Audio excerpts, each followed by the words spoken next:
Welcome to the Women in Vinyl podcast with Jen DiEugenio, founder of Women in Vinyl, and contributor Robin Raymond.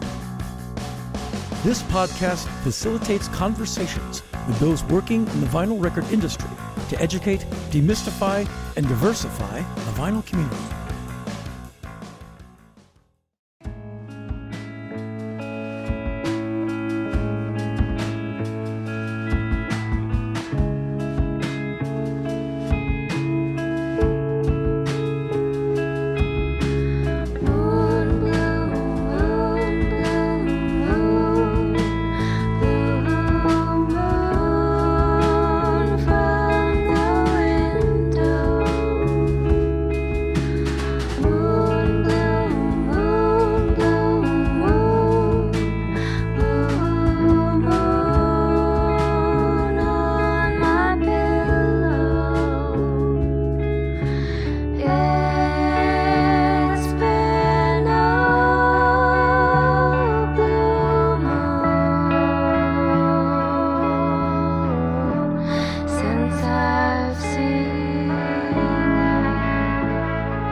Thanks for tuning in to episode 31 of the Women in Vinyl podcast.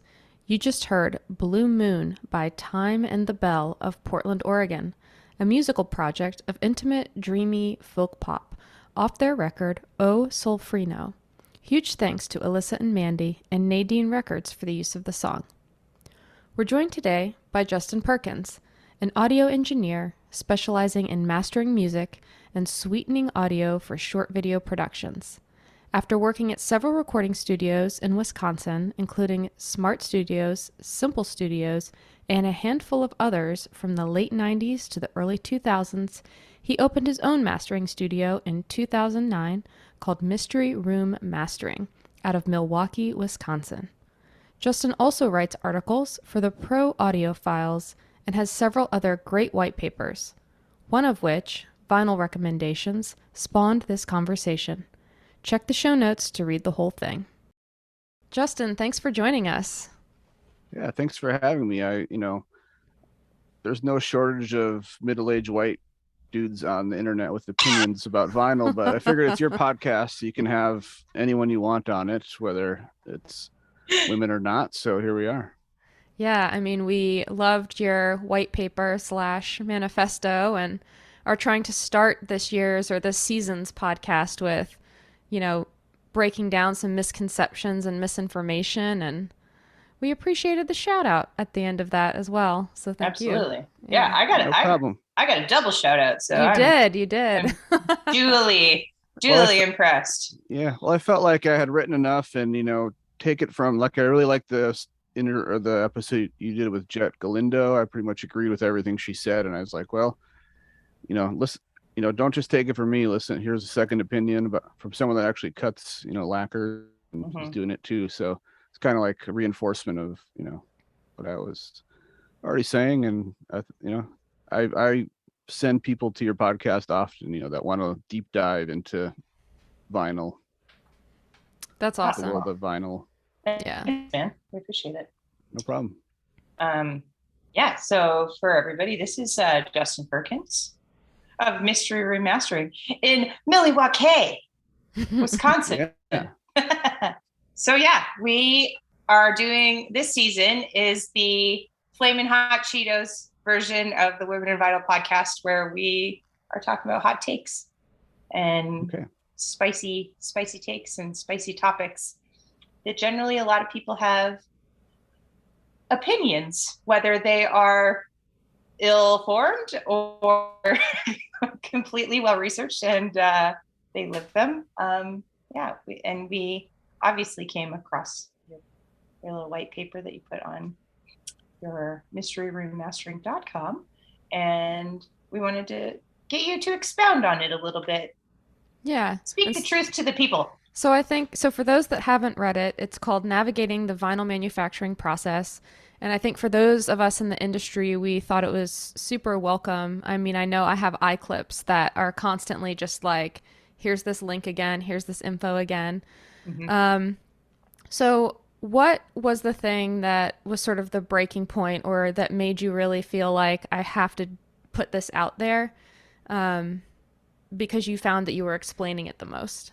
Yeah, well, a few years ago, I wrote a shorter kind of general article for the Pro Audiophiles website about kind of the importance of lacquer cutting, because bands were getting their test pressings and not loving it and wondering why. And I kind of touched on it, but honestly, I think it was earlier this year, a client of mine was really into his project, and he's like, I read that article that you wrote, and I'm like, wow, I didn't know if anyone ever read that, because in my in the email I send for the Vinyl Master, there's a link, if you want to learn more about what's going to happen after it leaves my hands, you read this article.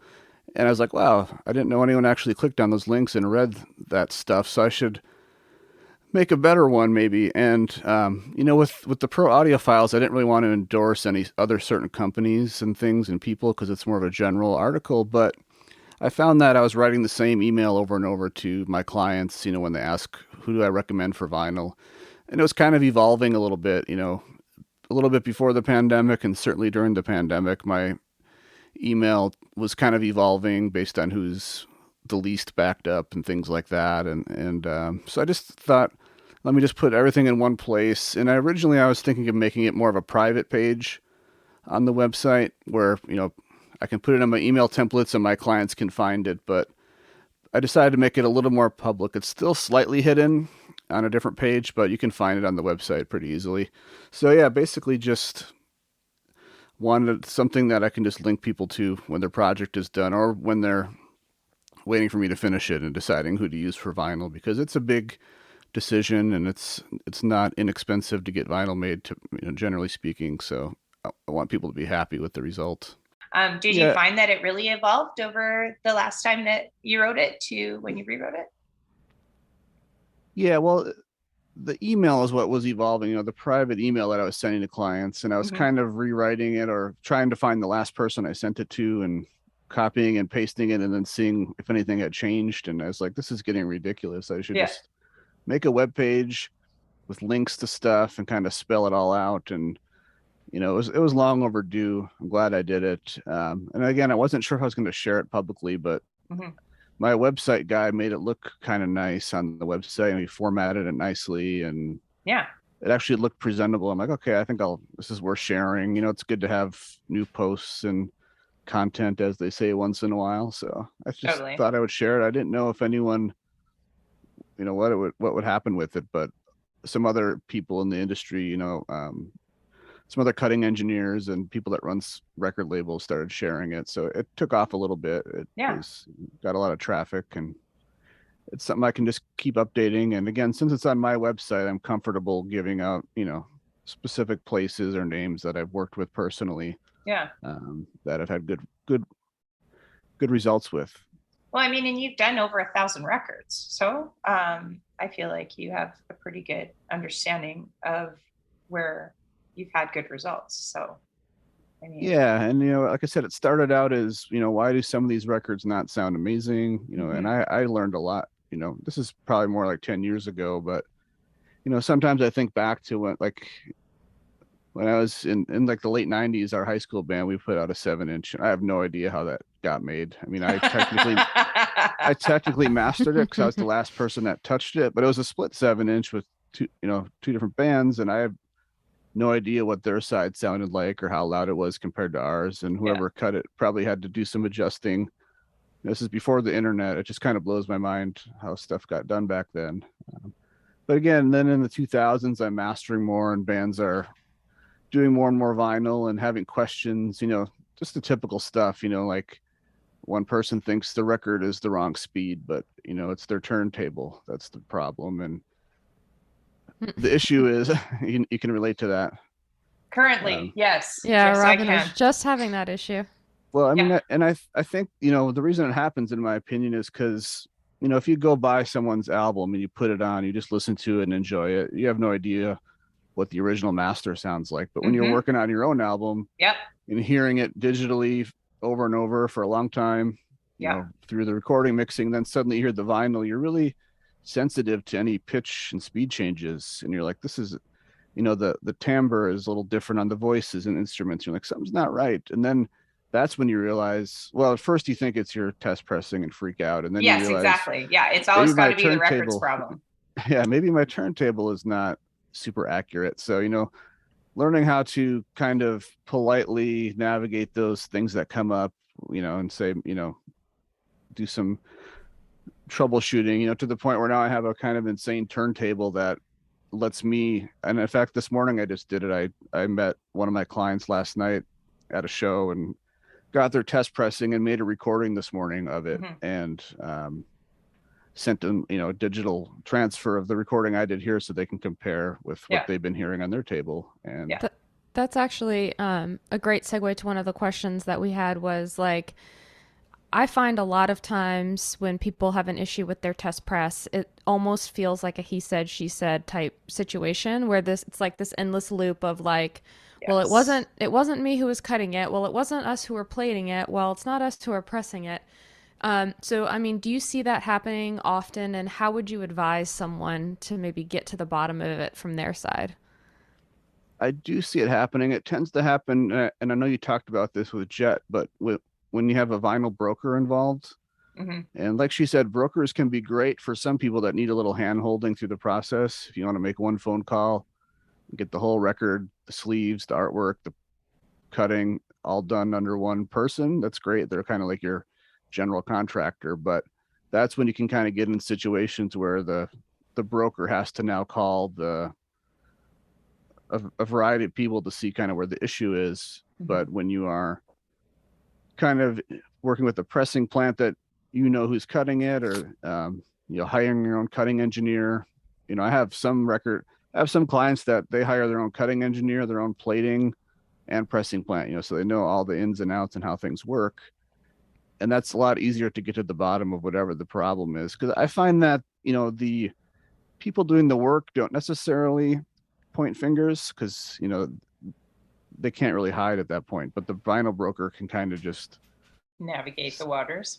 Yeah, but they can also muddy the waters too and be like, I don't know, and I think it sounds fine, and now I gotta wait a week for someone to respond, kind of thing. So it just kind of slows down the process when there's an issue.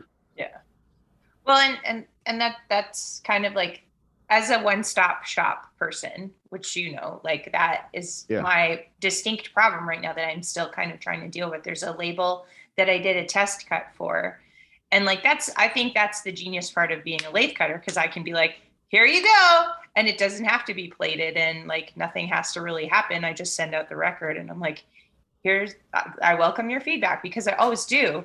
But the feedback that I got was completely bizarre. It was, it seems like you've pitched it up. It's 6 BPM too fast, and it's in mono. And I was like, what? Yeah, it can be challenging and again, that's kind of why I just got this turntable set up, so I can just transfer it here. I don't even set up the table. I hire a guy from the Chicago area. He comes up maybe once a year and calibrates everything and sets it up. So it's really well tuned up, and it's kind of just a great second or third opinion. Yeah, it's definitely my next move, is to get some sort of a USB something transfer something, so I can just be like, all right, well, here's what it sounds like in my room, and this is why. I think that started to get more popular, like when the lacquer place burned down. People didn't have as many options for references. So like they're just cutting one or two songs on a section of lacquer and doing a digital transfer rather than sending actual test lacquer through the mail or UPS to the client. But in a way, it's kind of nice because it rules out any incorrectly set up turntables. Yeah, and that's my biggest thing, because like going back and forth with the label, and I mean that's like the most disappointing thing for me too, is that they've essentially ghosted me after I said, like, did you play the record on a few different turntables to get as much accuracy as possible, and so that they've like abdicated from the process. And I'm like, well, I could send you another. That's a standard response. Like they should totally do that. Yeah, totally. I was like, I could send you another test record, but if your turntable set up inappropriately, like you're going to reject it too. So So where do we think that the disconnect is happening? Like, is it happening where we as manufacturers, engineers somehow need to dispense this information better, or do you think it's the customer or both? That's a good question. I can't remember which place it is, but there's one place that I see test pressings from that has a nice on the vinyl on the jacket. It has a nice kind of pair. It's the whole thing, like what you should listen for, things mhm, like that. Kind of, it's really cool because it's right on the jacket. So whoever's listening to it can't say they didn't see the information. right. And I think that's a really cool thing. And I'm surprised more places don't do that. I mean, I'm not usually facilitating the order, so I don't know if when the clients received the package there was a note or they got an email about it. But that's one thing that I think is great. Is that whatever company has it right on the sleeve, it's perfect. Yeah. And my client actually did the right thing. It was over the weekend, and they said, "Sounds really weird. We want you to check there. We have questions." But then they found a couple friends that had turntables, and like, oh, actually, it sounds awesome. It was the needle on our turntable. Sure, yeah. And then they just had one other like question about one of the songs. The last song on side B had some extra noise, but it's the last song on the side and the quieter song. So it all kind of checked out, but it was kind of all the classic panic touch Initial points. panic, yeah. Yeah. So yeah, I just think, and again, I could even do another article that focuses on how to listen to a test pressing and what to look for. But I do think if pressing plans aren't giving instructions on how to listen to a test pressing and what in troubleshooting steps, I think that could save a lot of headache back at the office. Put probably have less fires to put out every day or every week. For sure. Yeah. I Yeah, noticed. Oh, go ahead, Jen. I was gonna say, yeah, that and managing expectations of how their music sounds on vinyl, I think is another Yeah, thing totally. that would be helpful across the board. I mean, if you have really soft, wispy music or things like that, there is going to be some surface noise potentially, and uh, there can be a lot of complaints Yeah. Yeah, along and that as well. it's all trade-offs, and I'm sure most people listening to this by now know. But I mean, if you have longer sides, then they got to cut it a little quieter, which means the noise floor appears louder. Well, and that was going to be something that I was going to ask you, Justin, because I'm seeing it more and more and more. And I don't know if it's just because people are being more ambitious with their sound lengths or their side lengths, or if it's like an unrealistic expectation. Because like even Sergeant Pepper's Lonely Hearts Club Band, which is supposed to be played in its entirety, comes in at like 38 minutes total. And that's like a opus, right? Yeah. But I like my comfortable maximum side length is like 1930 on an LP. What are you like? What kind of side lengths are you seeing that you're setting up to be cut? Well, it's all over the place. I mean, the one that I keep talking about had like 17-minute sides, so in theory, it should have sounded awesome, and it actually did. Yeah. I hate to be like, I feel like I'm always the bad guy when a band has like a 22 or 23-minute side, and I have to say, just so you know, I'm not saying you have to remove a song or edit a song, but you're at that point where you're kind of trading quality versus content. Do we need to have all this material on? Is it more important to have all the material on there, or is sound quality more important? Because you're at that tipping point and there's really no way to tell them exactly how much worse it's going to sound if they go 24 minutes. I would just say, the shorter the side, the better it's going to sound. And then basically everything in the article about, knowing who's cutting it, sometimes putting your softer songs at the end of sides, helps, things like that, instead of the biggest, densest song, which can be a problem because sometimes some albums end with big, huge, totally, kind of climaxes, and with no problem on digital, but on vinyl, it's not always a problem. But if it's a 23-minute side and it's a huge ending, that can be a problem. And managing expectations is a good way to put it. It's just, there's going to be a little surface noise. And this is something that I wish I knew more about, but I mean, and correct me if I'm wrong, but I keep hearing how sometimes test press things are a little noisier because the press hasn't heated up to its optimal temperature. Yeah, sometimes, for sure. You have to like break in the stampers a little bit too. Yeah. You know, like they have to get into a rhythm on the press. So when you're swapping those out, because it could Yeah. depend. Some people run test pressings on certain days for certain periods of time. Other people will swap it in between jobs. So there are a lot of factors at play as far as that goes. Right. And then Yeah. if they're only doing 300 copies, I mean, that's still not a lot of time probably on the press. So does it even get fully warmed up for the majority of those 300 copies? I don't know. I would love to visit a pressing plant sometime and see how fast things happen. But I Yeah. think with like at least with your full run, you have time to get it dialed in. But when you're doing test pressings and you can only run, you know, let's 5 or 10. well, yeah, 5 or 10 that the customer gets, but maybe Hmm. a spindle's worth, so 25, 50 to Yeah. get your five, you know, that's not necessarily enough to, you know, get it to where it needs to be. So Yeah. that's what I usually tell people when they come back with like, well, I'm hearing a little bit of noise here, but it's not on all five, or it's on a couple, but not all of them. I'm like, well, if it's not on all of them, then it's likely, you know, something that we're going to be able to work out. It's just the stamper breaking in. You're looking for to make sure your side splits are correct. Everything like Your track sounds order. right. It's all exactly as you submitted it. Yeah. So yeah.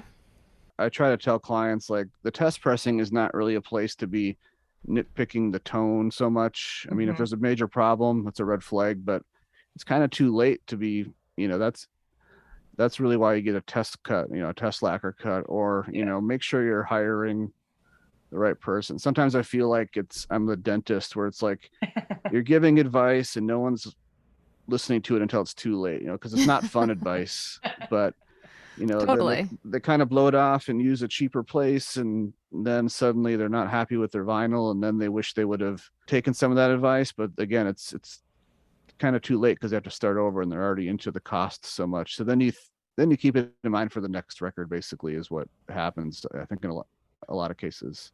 Use Yeah. it as a learning experience for the next one. Yeah, which is kind of a bummer. I mean, like you said before, and as we all know, making records is not a cheap and fast endeavor. So you want to be prepared and love what you're going to go forward with before you shell out a bunch of money and wait for a year for your product to come, right? Yeah. So again, that's kind of the whole point of the article, is to really put this huge red flag in front of people like, hey, you're not making CDs here. You're not Yeah. uploading it to a streaming service. This is a really delicate, somewhat complicated process, or at least more complicated than you may think, just in all the steps that are involved. I mean, I think people think everything is done at like the same place, like, Yeah, Hmm. and totally. it's just everything is so kind of broken up into different processes, that it's not, and it's easy for things to go wrong, get damaged, and what the whole, with everyone being so busy, if you're not in great communication with who's cutting it, they're going to, they may cut it a little on the conservative side to Hmm. avoid playback problems, which I totally get. But then that's when you get into, maybe it's slightly more noisy, surface noise than you would like. They're not as loud. Yeah. Yeah. But if you did hire a cutting engineer to do a test cut, you could kind of hear the trade-offs of, okay, it's a little louder, there's less surface noise, Hmm. it gets a little crunchier in one or two spots, things like that. You got to decide what you want to, what your trade-offs are, what your expectations are. So, for someone shopping for a pressing plant, what are the top 5 questions you would tell them to ask? Well, I would tell them to ask, if they're going to be open about who's going to be doing the lacquer cutting. I don't want to name any names, but there's a few that don't really inform you of who's cutting the lacquers Hmm. or give you a choice. And I just think it's good to know who's cutting them, because you can kind of look up their work and potentially communicate with them if needed, and it becomes a more open and honest, kind of transaction.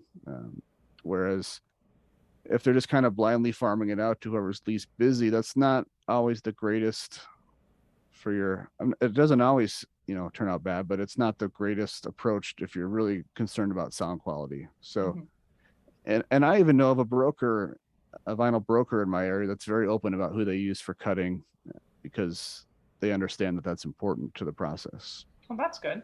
Yeah. And as far as the other things, I mean, you may know more, I mean, you obviously know more than me, but just turnaround time. And I don't really get into the whole packaging side of things. It's not really my area of interest or expertise. I wouldn't even know what to look for or what to ask when it comes to artwork and packaging.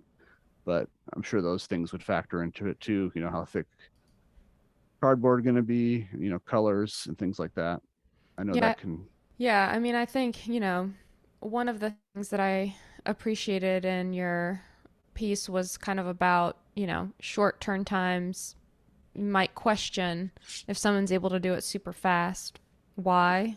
Like, what is the reasoning for it? Did they get new machines or are they just not busy? Like, what, Yeah. because Well, turn times are long right now everywhere. So, yeah. I mean, this is not 100% true, but my blanket statement is like anyone that's doing amazing work is probably really backed up right now, unless there are some new pressing plants coming up. Every year there's one or two that seem to come online, and they're kind of by nature going to be a little less backed up because they don't have like a steady flow, but they probably will very soon. But unless it's a new pressing plant, they're probably very busy if they're doing great work, and that's just the way it is. To the point where some of them probably aren't even taking new customers, things like that. Yeah, there's Some a lot of people closing books this year. so we have talked about vinyl brokers some, but like the good, the bad, and the ugly. So Without name dropping. Yeah. Unless you want to. Some of the No, spicy takes. I don't want to drop any names, but I do think it's a little bit shady when vinyl brokers put their own labels on the records because they didn't really Do anything. make the records. They made some phone calls and emails. Yeah. And that's where I think a lot of bands and artists don't realize that their stuff is likely getting made in a whole nother country. And not that there's anything wrong with that, but it's traveling far. Yeah. There's lines of communication are really stretched there for troubleshooting. And that's kind of where I think it gets a little questionable, is when they're putting their own stickers on it, like we made this. And I just think would be better if they were more open and honest about it. But again, vinyl broker, I've had some clients that I know are going to need a ton of hand holding, and it's too much work for them to navigate everything. So then maybe a vinyl broker is great for them because they can just work with one person that's going to handle all their questions, whether it's artwork, audio, shipping, things like that. So the vinyl brokers do have a place. I just think I wish some of them would be a little more open about what's happening. And I think I mentioned this in the article, but usually a pressing plant has pictures of people making records and having a great time and really proud of what they're doing. And you see the machines, and then the vinyl brokers tend to just have price lists and colors. And right. It talks about how they can do CDs, cassettes, T-shirts, USB sticks. I mean, the odds of a place being able to do all that stuff themselves under one roof is pretty low. They've got to be farming at least some of that out. Yeah, and I know from my perspective, I help a lot of people through all of those things too, as not a broker. So there are pressing plants that are happy to still take clients and serve people that are newer to the process as well. Yeah, I know a lot of pressing plants that have really great customer service. There was one that I don't want to name, but it wasn't that long ago where they were still making people send in their audio on a CDR. And I'm wow. Like, why are we reducing the audio to CD quality when it can be cut from high resolution files that don't need to be sent through the mail? That takes time, and then stuff can get damaged. It's very bizarre. And it wasn't all that long ago, and they finally, I think, understood that that's a silly thing, and they changed. But there was a point in time where I didn't recommend that place simply because of that alone. I'm like, you're telling me that once we're done with this, I gotta burn a CD, reduce it to CD quality for no reason, burn a CD, package it up, go ship it. Yeah. When any other place can just accept download link or upload the high resolution files to their server and cut it from that. I mean, So things like that, I don't know how I got on that topic, but a lot of pressing plants are very, helpful about navigating the process as well. And there are pressing plants I know of that either use the same cutting engineer for every job, so that makes things simple, or they're very open about who they're using, or give you a choice. Yeah, exactly. But I mean, I've had managers of artists tell me that they really don't care how the vinyl sounds because they feel like most of the artist fans are going to just buy it and get it autographed and hang it up and maybe not ever listen to it. So they're they're not too concerned with sound quality. And then you get the whole opposite side where someone freaks out about one little tick or pop in the test pressing and they're having a meltdown about it. So I mean, the expectations are all over the map, but it's a cool format. It's enjoyable to listen to. I like to put vinyl on when I'm doing computer stuff, especially when I'm doing things that involve restarting the computer, because I can just keep listening to vinyl and the music doesn't turn off. Things like that. But yeah, I don't know. There's so much to it that's why I had to do the article, and I'm glad that people were reading it. And for those that want to know, it really spells out how much effort can I really put into this. And there's so many details there if you want to know about them, but a lot of people also don't have the patience or bandwidth for it. But I wanted people to at least be aware that things can go amazing, things can go wrong, and here's what you should be aware of when you're doing your record, because it's different than CDs. Yeah, I mean, it's just nice to have somebody else kind of echoing the same statements as us. I mean, I never speak for Jen, but I know that I get pushback being like, well, what do you know? Like, you're new to the industry and this and that. And I'm like, yeah, that's true. But I've done a lot of research and I feel pretty well informed with what I do on the daily. Right. If you do the job day in and day out. Yeah. But to have somebody that has done as many records as you, and I mean, like your association with Steinberg and Wave Lab, and it's not like you're a new dude on the block that's trying to be famous on YouTube. Like your takes are very well informed. I was really glad to read it, and I was kind of like, really just out of necessity. Because I mean, when you look back, this is before my time, but the music people were making was kind of for vinyl. It was kind of like the digital limiting, the CD loudness stuff. That's also when vinyl started to become less popular. So very few people were making vinyl. It never really died in like the punk scene. People were still doing vinyl, but I think when vinyl started coming back and its upswing in the 2000s, people were realizing that these really loud CD masters we're making, they just don't sound great on vinyl. And why is that? And then kind of the art of the vinyl pre-master started to evolve. I mean, in the 80s and even in the 90s, a lot of times it was the same master that was used for all formats. There really wasn't such a thing. But then as people became more critical of vinyl too and expected more out of it, it was like, well, what can we do to get the best sounding vinyl? And then it's like, well, if we don't send a brick wall square wave into the lathe, probably going to sound better. And I don't necessarily think vinyl always sounds better than, you can't really say vinyl always sounds better than digital, but sometimes I'll buy a record on vinyl because, or at least I'm hoping that it was cut from something that wasn't a brick wall, because, that can get kind of political, but there's some great records out there, but the artist or producer made the digital master so squashed, it's kind of fatiguing to listen to because it's just a brick wall. And then sometimes the vinyl version is cut from a more dynamic and less squashed version. And again, it's not that it's on vinyl that I think it's great, but it's just a better treatment of the actual file. It's not screaming at me the entire time. And the other thing too, I'm starting to do a lot of 20th anniversary records for stuff from that era, late 90s, early 2000s. And the CD master was kind of the king, and that's what everyone went with. But I mean, vinyl, it's one of those things where there's so many scenarios that can come up like that, where it's a existing album.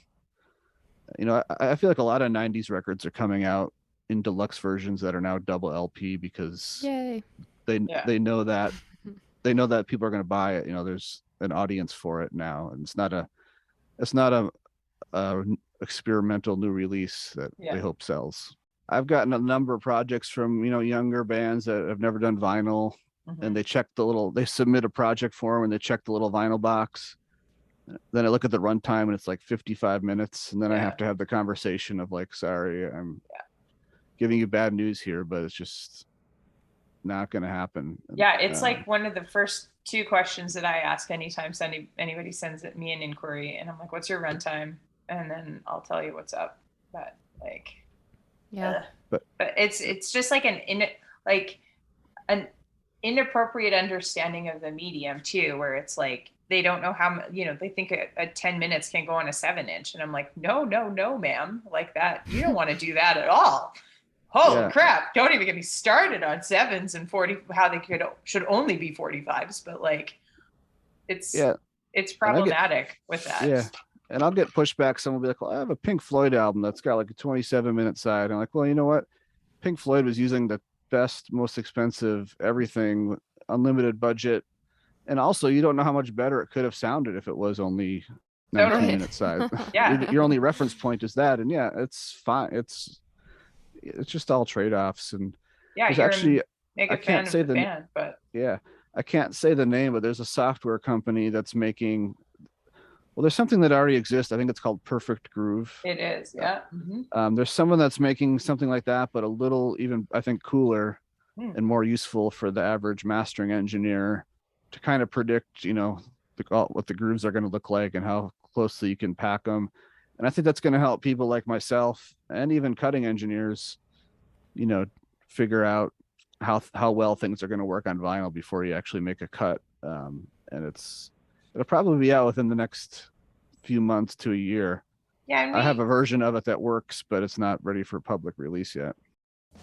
Hold that thought. It's time for an Amanda fact. Sound has been recorded onto numerous different carriers over the years. The word carrier refers to the object that holds the sound recording. Vinyl records are, in the archival world, referred to as a carrier. We now know that all carriers, except one, developed since the start of recorded sound, contain inherent vice. Inherent vice is not just a clever book and movie title. It is a term that refers to some intrinsic component of an object that is inherently unstable and will inevitably cause deterioration or complete degradation. Vinyl records that we all buy at the record store today are the only sound carrier that is considered archivally sound or shelf stable. This means that you can leave it on a shelf for 40 years and come back, and it will still play the sound like the day it was put on the shelf. Every other format or carrier has its own quirk or pain point. For example, tapes use a binder that is used as an adhesive to keep magnetic particles attached. This binder breaks down over time. Sound literally falls off the tape in the form of little black specks. CDs suffer from bit rot, which refers to when pieces of information essentially evaporate into thin air as the digital information breaks down on the surface. But the saying, vinyl is forever, is actually true on multiple levels. As long as you have a working record player, you will always be able to play your records. This is another reason you should take care of them. They can actually be a family heirloom.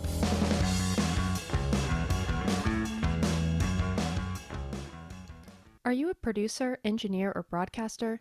Do you want to be? Either way, Nugent Audio is for you. Nugent creates innovative, intuitive, professional audio tools for high-end music producers, post-production engineers, and broadcasters.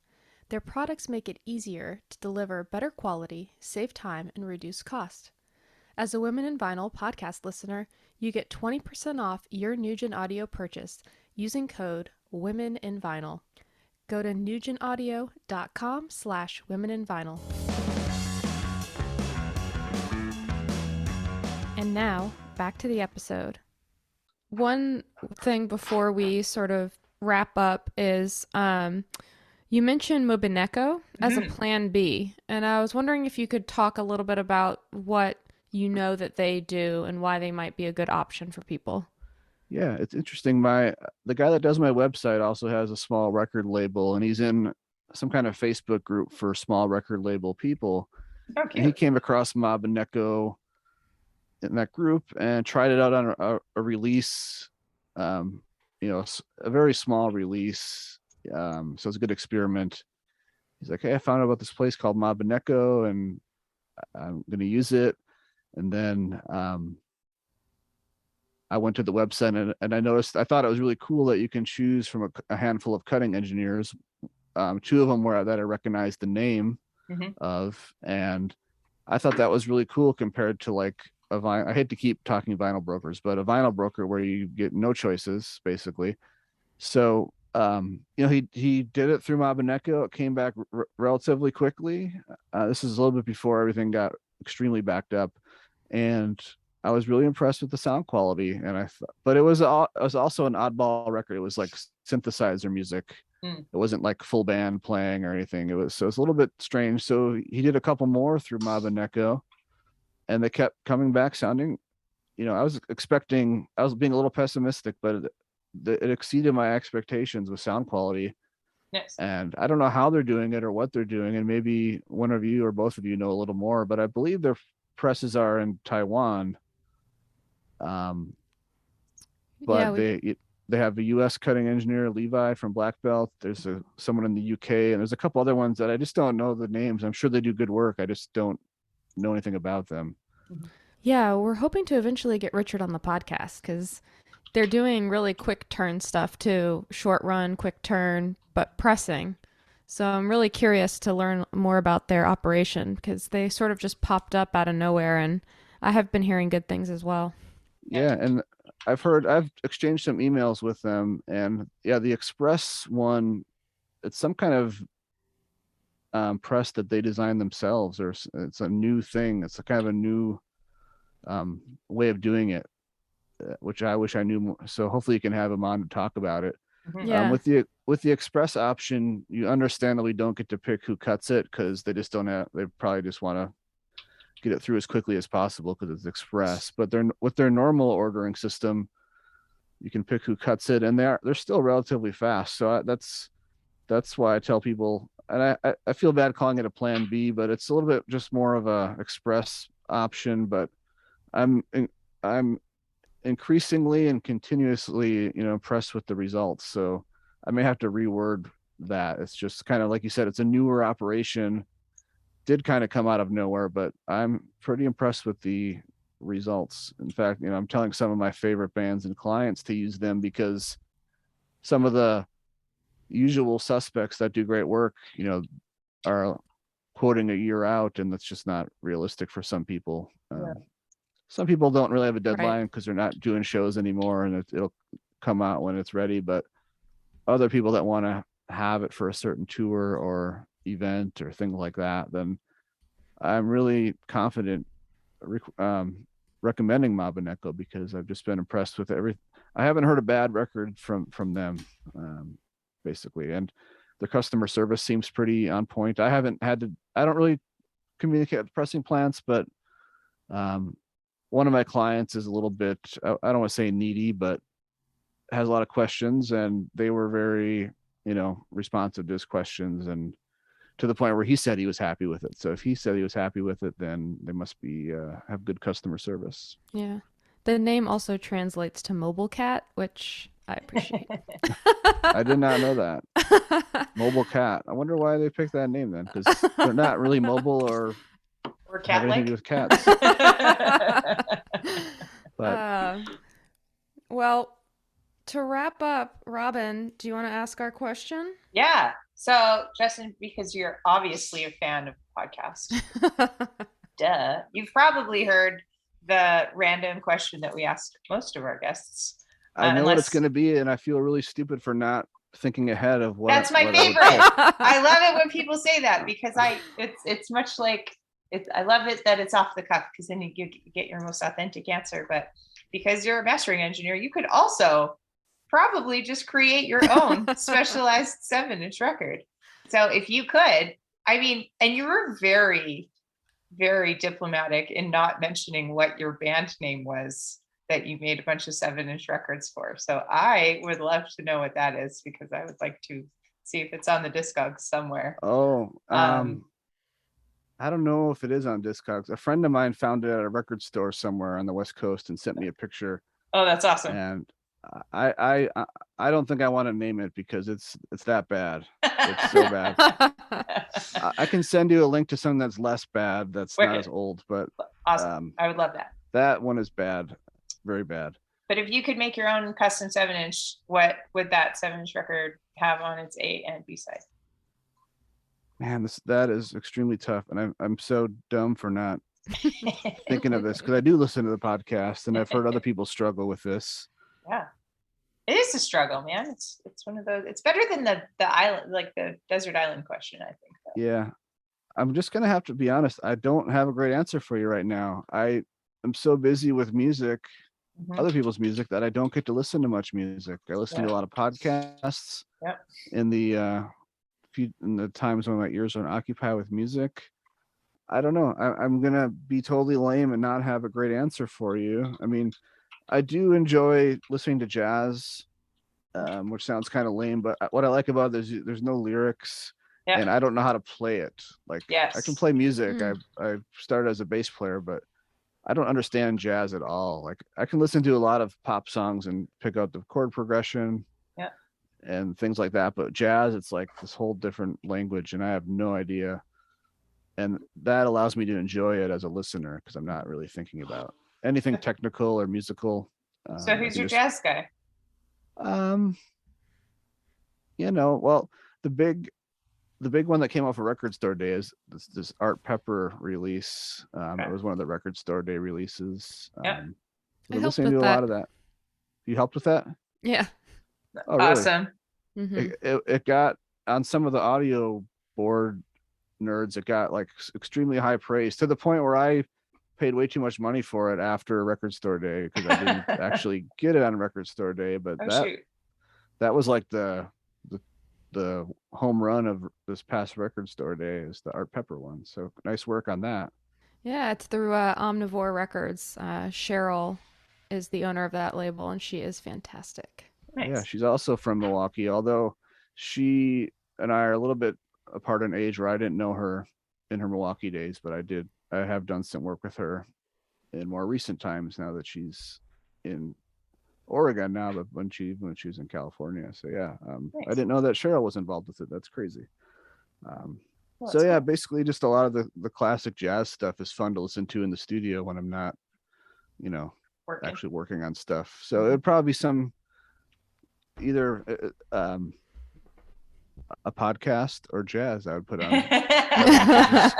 Kind of weird, but I've heard all my favorite music enough where I don't need to hear it again.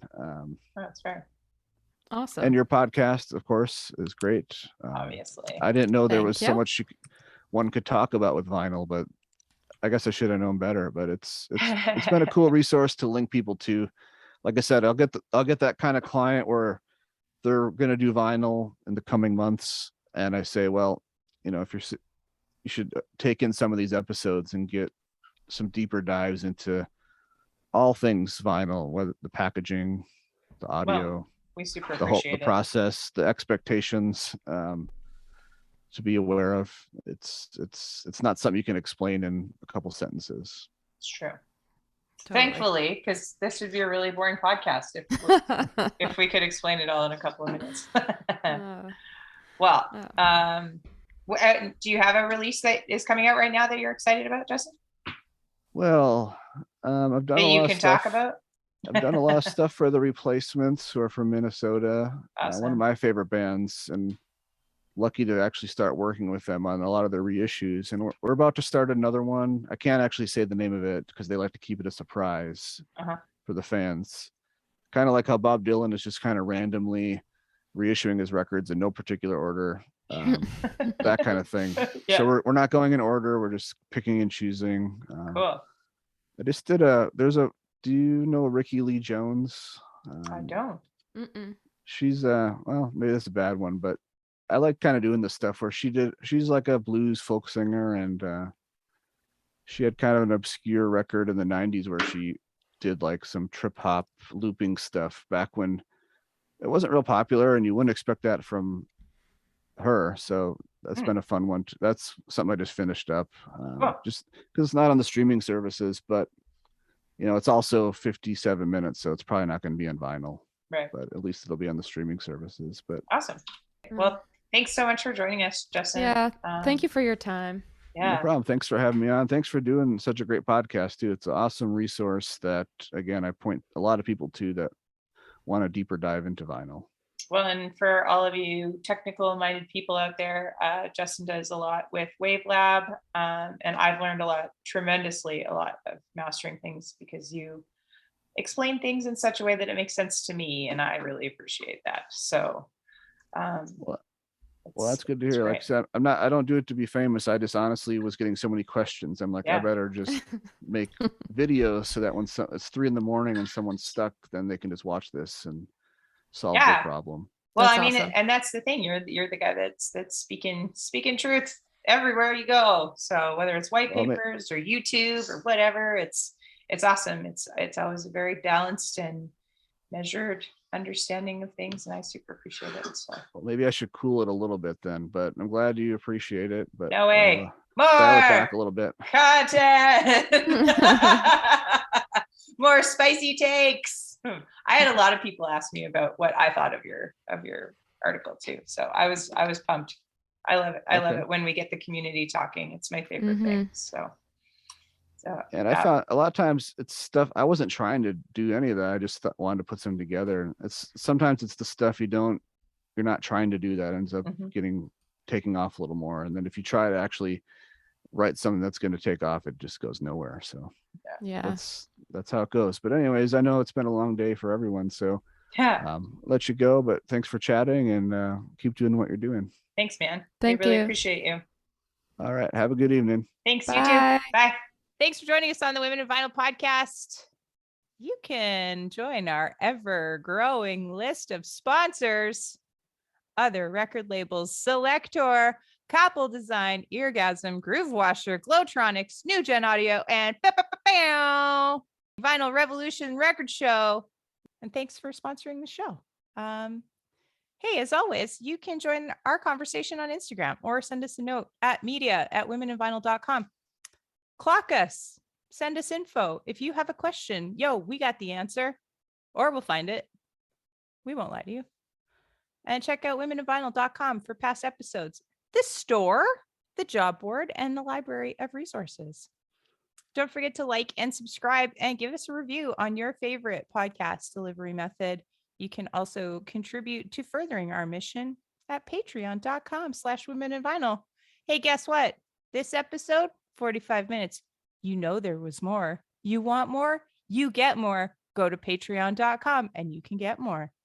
And you'll find all the B-sides, the deep cuts, and the amazing extras, including longer episodes, and contribute to the creation of scholarships and educational opportunities to further the demystification, the infiltration of more women and non-binary identifying humans into the vinyl making space.